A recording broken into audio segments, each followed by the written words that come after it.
So today, we're here at the Alport meeting to help provide patients with education, with information about the disease itself, disease management, including treatments and nutrition, healthy guidelines, emotional support so that they can take care of themselves and provide skills for their children if they are patients to do so, the future of Alport syndrome research as well as treatment options, and really just trying to give them as much information we can in terms of the kidney disease and hearing loss. If we would have had this meeting 10 years ago, we would have told you that there's no treatments for Alport syndrome, you're going to need a transplant when you're 25, and there's really nothing we can do. But now we can say we have treatments that can delay the onset of kidney failure. We have a number of new treatments that have been shown to work in animal models of Alport syndrome, and a number who are ready to go into clinical trials in humans.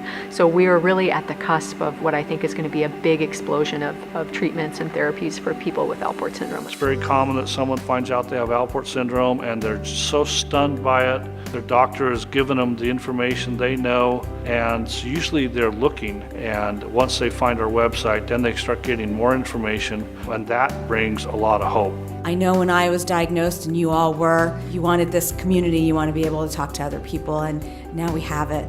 I think one of the most important parts of the meeting is the opportunity for people to connect and share their experiences. We have 2 tracks today, one for adults and one for teens and young adults. There's this really immediate and intense bond between patients when you share something that's so not only rare, but so insanely life-changing. The conversation is almost automatically unfiltered from the get-go. It's nice to just be able to talk about it and they know what you're talking about. It's not just people asking you questions all the time, but you actually get to ask questions. It's very helpful because, again, this is a disease that's so people don't know anything about. Coming here, it was really helpful to meet other people and realize that I'm not really alone. I can live a normal life. I can do normal things. We live in an age where there's so much information online, but so much of it is wrong.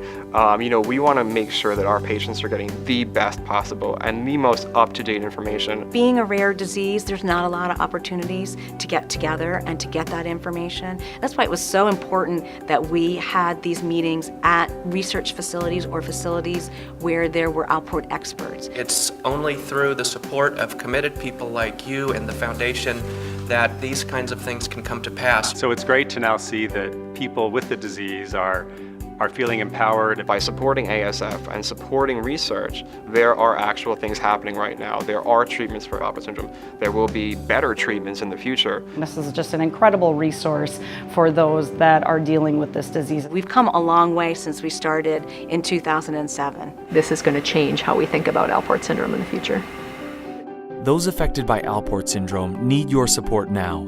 Your donation helps provide education, hope, and empowerment, and funds research to conquer Alport syndrome.